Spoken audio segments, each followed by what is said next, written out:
week is de week van de Limburgse popmuziek. En daarover praat ik met verschillende gasten. Hoe staat het met de popmuziek in Pelemaas?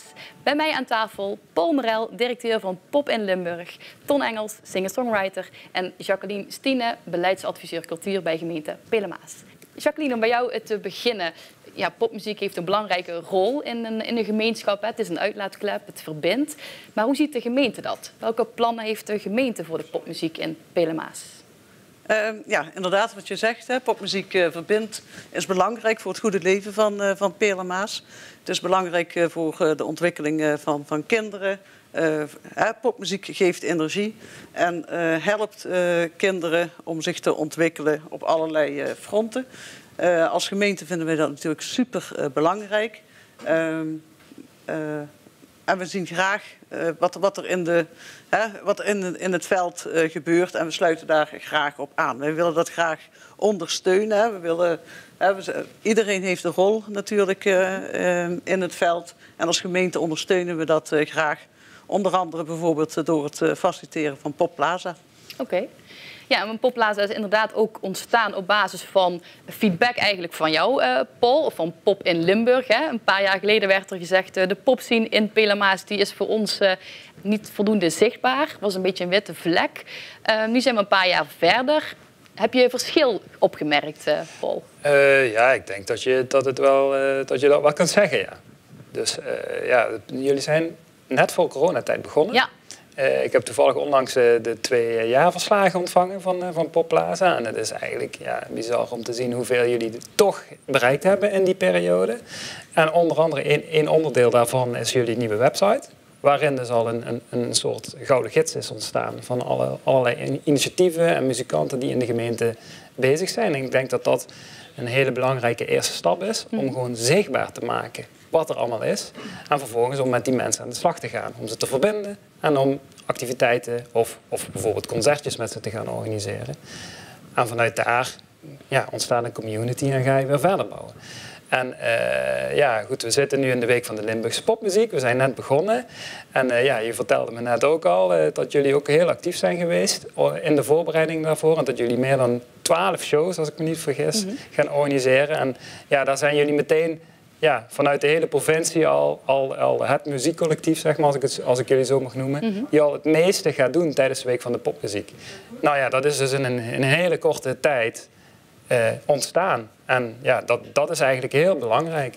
Ja, dat is goed om te horen. En zeker dus ook mede dankzij de gemeente ook mogelijk gemaakt dan zeker, daarin. Ja. En Ton, jij bent singer-songwriter, maar ook jarenlang docent geweest op de Rock Academie. Veel met jongeren gewerkt. Hoe staat het eigenlijk met het talent in onze regio? Goed, denk ik en hoop ik. Ja? Ja. Zijn er personen die eruit springen voor jou? Ja, ik weet niet of je dat per se alleen maar over de aanwas hebt, over de jonge mensen, of dat ze ook al een baard mogen hebben of zo, dat weet ik niet. In algemene zin? Ja, er zijn er zeker wel een paar hier in Limburg maar je moet altijd uitkijken, want als ik een paar mensen noem, dan zijn anderen heb ik dan wel niet genoemd. Maar bijvoorbeeld excuus, maar ja, ik werk zelf bijvoorbeeld regelmatig of heel veel met Erik Koenen, die komt hier ook uit het dorp. En dat is echt een wereldbassist. En je hebt Egbert Deriksen en Horst, dat is een fantastische speler. En je hebt iemand als Timo Gijzen, die jongen met die krullen. Zeg. De dreadlocks. Ja, nou, die is ook een hele muzikale gast. En je hebt in Venlo heb je een band als Minse Kinder, dat is allemaal leuk en feesten, maar die hebben stiekem ook een aantal hele goede songs, weet je wel. Ja. Dus er zijn echt wel mensen goed bezig hier. Ja, dus veel talenten. Ja, die zijn allemaal al de 30 voorbij. En op de jongere mensen daaronder heb ik niet zoveel zicht. Ja, via de Rock Academie destijds wel, maar op het moment... Het kan best zijn dat er 13, 14, 15-jarigen zijn die heel goed bezig zijn, maar die ik dan net niet in mijn beeld dat snap ik. heb. Zeg maar. Ja. Maar je noemde net bijvoorbeeld Timo Gijzen. Die stond afgelopen periode ook bij de WM-sessies hier in Pelemaas. En daar hebben we nog ook wat beelden van. Goh. I keep blaming my mom and dad for growing up without a single care. Yes, I blame them for doing the best they could. And I blame the girl I love. She's like an angel from above. But I don't understand why she won't break my heart. I don't understand why I can't be a real blues singer in a real blues band. Wasn't born in the USA, in those 1920 days. Oh Lord, what can I do? I ain't got a single clue. Why, I can't sing the blues. Dit waren de Ragtime Rumors met onder andere Timo Gijzen. Ja. Ja, je had het net ook al over de jongere jeugd, echt, hè, de 12, 13, 14-jarigen. Je hebt er wel veel ervaring in gehad met die doelgroep. Hoe denk jij dat we de jeugd kunnen stimuleren om meer met muziek te doen? Ik vind dat is een hele goede vraag. Het is ook super belangrijk. Ik vind dat structureel alles op alles gezet moet worden. Dat jonge kinderen zo snel mogelijk sport en kunst en muziek in hun pakket moeten krijgen, overal. Het was een heel interessante situatie dat een land als Noorwegen verreweg de meeste medailles haalde op de Olympische Winterspelen. We hebben 5, 6, 7 miljoen mensen, dus voor Frankrijk, Italië, Duitsland, Oostenrijk, Zwitserland, Amerika, Canada. En dat is gewoon terug te voeren op het onderwijssysteem wat ze hebben.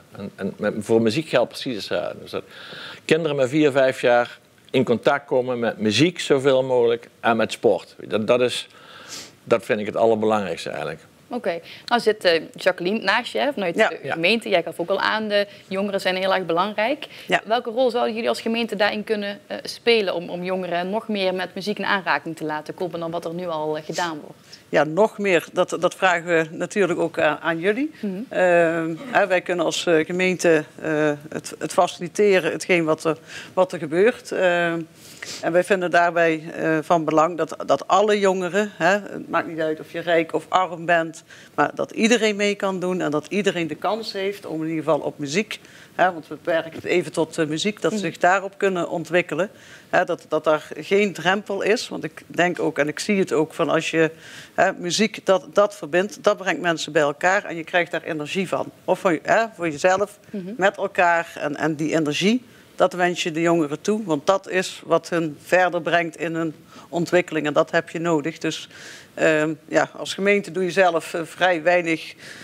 Maar je hoopt dat je de goede dingen doet. Het goed faciliteert, zodat anderen daarvoor kunnen zorgen. Ja. Dus, ja, en dan faciliteren, Paul, dat doen jullie bijvoorbeeld ook als Pop in Limburg met een popsport.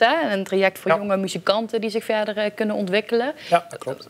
Welke dingen doen jullie nog meer als Pop in Limburg zijnde? Jeetje, ja, we proberen eigenlijk voor de hele provincie, we noemen dat de keten van talentontwikkeling neer te zetten. En in principe, dat doen we natuurlijk ook niet allemaal zelf. Dat doet ook het popveld en wij ondersteunen dat ook. Een aantal activiteiten organiseren we wel zelf. Maar het begint eigenlijk, zoals jullie het ook al benoemen, vaak ook op school. Gewoon muziekles krijgen. En ook vervolgens ga je door naar het voortgezet onderwijs, krijg je er ook muziekles. En in je vrije tijd zou je naar muziekschool moeten kunnen gaan. En dat moet ook voor iedereen toegankelijk zijn. En we leven nu in een tijd dat heel veel muziekscholen worden wegbezuinigd. Ja. Dat zijn vaak ook keuzes van gemeentes. Dus dat vind ik dat is een spanningsveld. Dat is echt een probleem voor de toekomst. Want we zien wel echt dat hele grote gevolgen op termijn kan hebben voor de nieuwe aanwas aan muzikanten, nieuwe makers. Op alle lagen, ook binnen alle projecten die wij organiseren, maar straks ook op de podia en de festivals.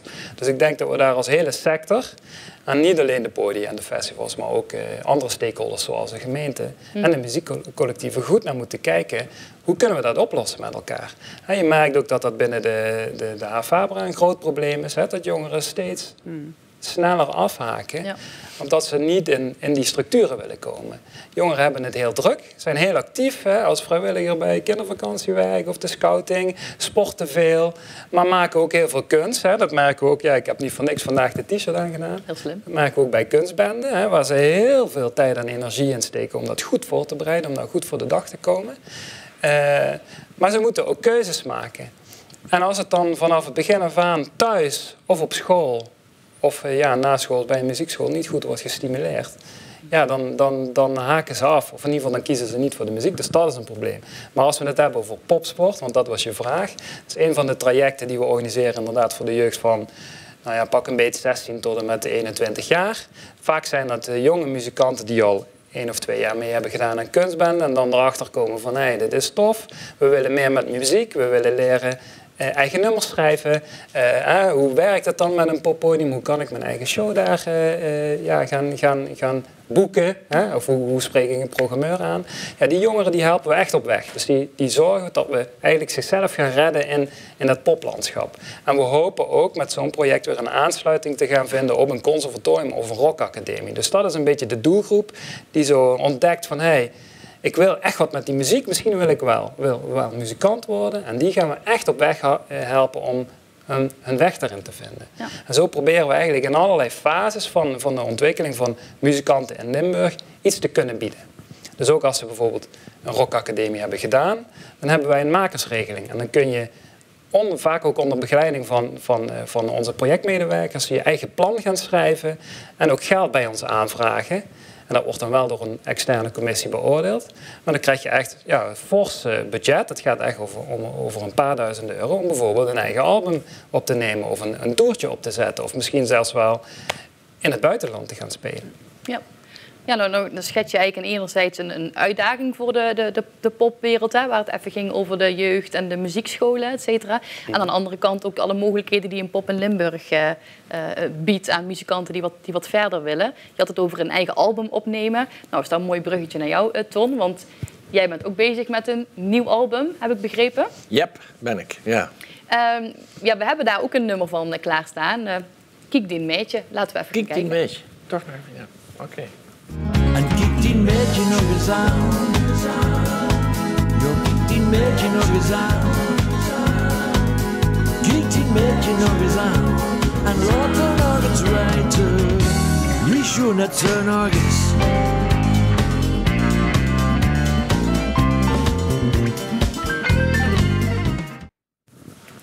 Zit er nog meer in het vat, Ton?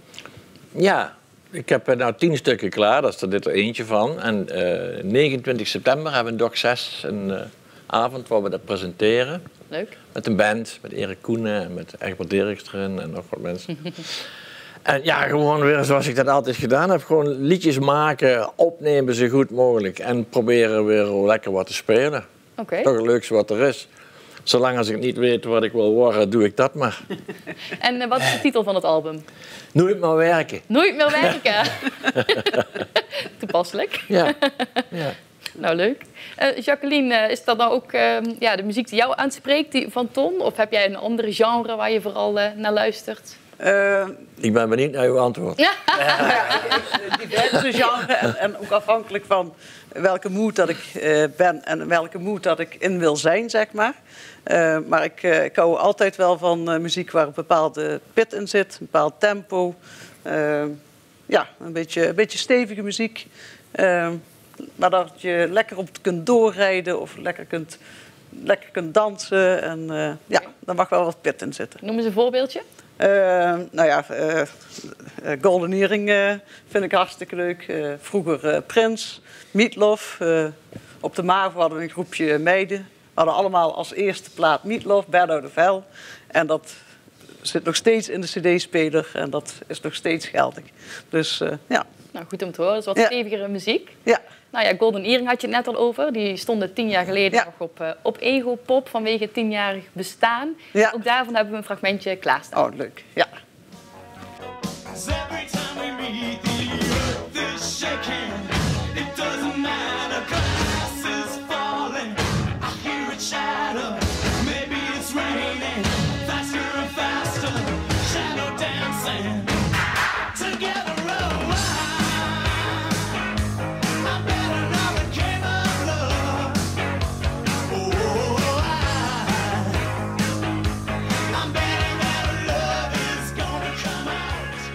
Jacqueline, heeft het college nou ook bepaalde speerpunten de komende periode voor de popmuziek?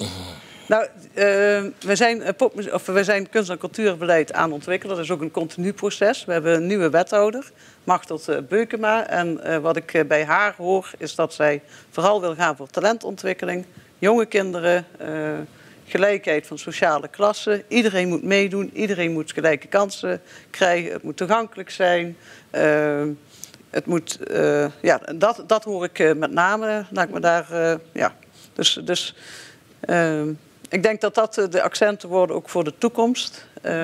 En naast natuurlijk de inhoudelijke ontwikkeling van kinderen, hè, het leren, de intrinsieke, het leren tot dat je een diploma krijgt of dat je plezier hebt, het samenbrengen. Eenzaamheid is een thema wat ze vaak genoemd. En ik denk ook dat we nu na de coronatijd, dat de kinderen toch 2 jaar eigenlijk veel alleen zijn geweest. Dat nu misschien een tijd wordt om een stuk in te halen. Om dat een beetje bij te gaan rennen, spijkeren. Zeker. Dus Klinkt goed. Paul, ik zag je al instemmend knikken. Dat klinkt je natuurlijk ook al als muziek in de oren, talentontwikkeling. Ja, en inderdaad de laagdrempeligheid en inderdaad het belang van kunst en cultuur, zoals je Ton net ook al aangaf. Het is gewoon goed dat jongeren bezig zijn, actief bezig zijn. Ook naar elkaar leren luisteren, leren samenwerken. Dat zit vaak ook in het samen muziek maken. Het heeft een heel belangrijk aspect, zeg maar, als het gaat om de ontwikkeling van ook het brein van de jeugd. Het klinkt ook heel goed dat de gemeente ook de keuze maakt om het heel laagdrempelig te houden, zodat iedereen kan meedoen. Ja, dat is zeker in deze tijd en zeker na die 2 coronajaren zo belangrijk dat inderdaad er even extra gas wordt gegeven om iedereen weer binnenboord te krijgen en aan de slag te krijgen. Dus dat is heel positief. Ja. Nou ja, laatste vraag ook aan jou, Paul. De Week van de Limburgse Popmuziek. Waar kijk jij nu het meeste naar uit? Jeetje, ik vind de week altijd heel leuk omdat het zo divers is. Hè? En omdat er zoveel verschillende mensen aan meedoen. Dus dan heb ik het niet alleen over muzikanten, maar dan heb ik het ook over... vorig jaar was er een mevrouw in een dorp, volgens mij in Zevenum, die dan gewoon haar eigen tuin ter beschikking stelde en gewoon de buurt uitnodigt van kom vanavond langs en neem je eigen pilsjes mee. En hier hebben we een band, een bluesband. Nou ben ik even de naam kwijt. Maar dat was zo'n leuke avond, ik ben er naartoe gereden. Ja. Maar tegelijkertijd, Poppodium in Volt doet ook de hele week mee en stelt zichzelf ter beschikking aan lokaal talent. Dus dat is het hele leuke van de week van de Limburgse popmuziek, dat je gewoon op allerlei gekke plekken optredens ziet. En of het nou een rapper is, of een singer-songwriter, of een metalband, alles komt aan bod. Dus ja, die diversiteit vind ik heel erg tof. En dan over de hele provincie. Ja, laagdrempelig en de diversiteit. Yes. Ja. Klinkt goed. Ja, Ton, ik denk dat wij allemaal wel een beetje nieuwsgierig zijn geworden naar jouw nieuwe album. Je gaat voor ons ook een nummer spelen. Dus ik wil vragen of jij naar het podium wil gaan. En dan kan ik ondertussen vertellen welke artiesten er vanavond bij Kerkebuske in Helden staan. Want dat is de eerste avond met live muziek. Er staan 4 acts. Dat zijn de Jella Shots, de Boost Me Up, een DJ Salvation en Jasmine. Dus ik zou zeggen allemaal voel je vrij om te komen kijken. Ton, jij zit er helemaal klaar voor? Zit ik, ja. Je gaat voor ons spelen Bonanza. Klopt. Van je nieuwe album Nooit meer werken. Precies. Succes.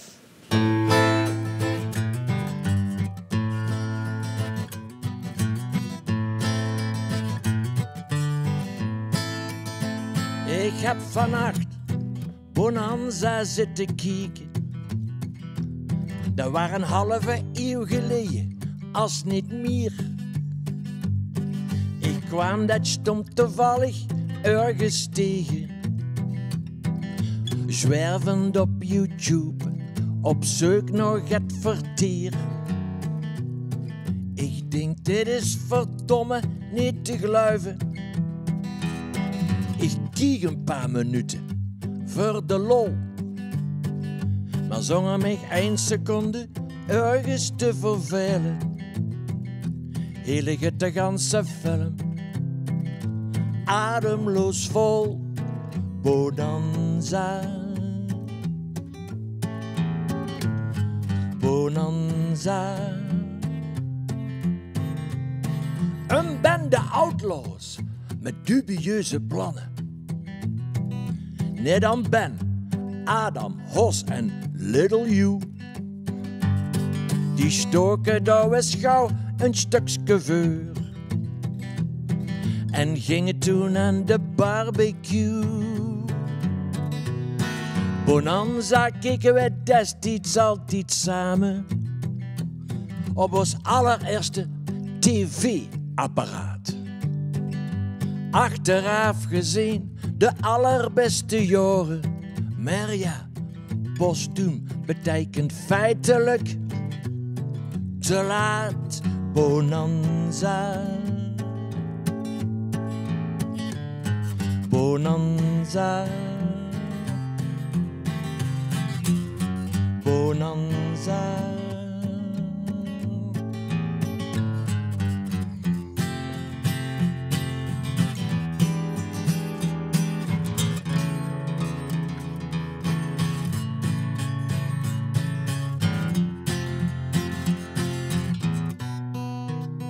Ik heb vannacht bonanza zitten kijken.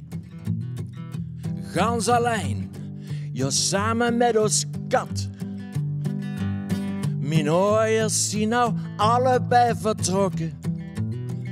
Bedankt voor alles, we hebben het goed gehad. Bonanza. Bonanza. Bonanza.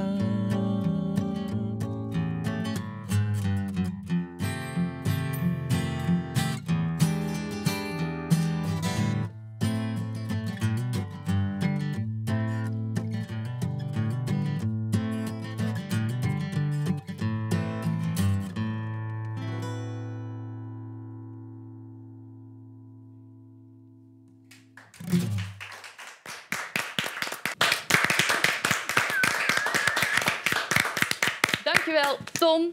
29 september was het bij Doc 6. Doc 6. De presentatie van je nieuwe album. Heel veel Ton succes. gaat er niet meer de plicht. Nooit meer werken. Nooit meer werken. Paul, bedankt voor jouw komst. Jacqueline ook bedankt.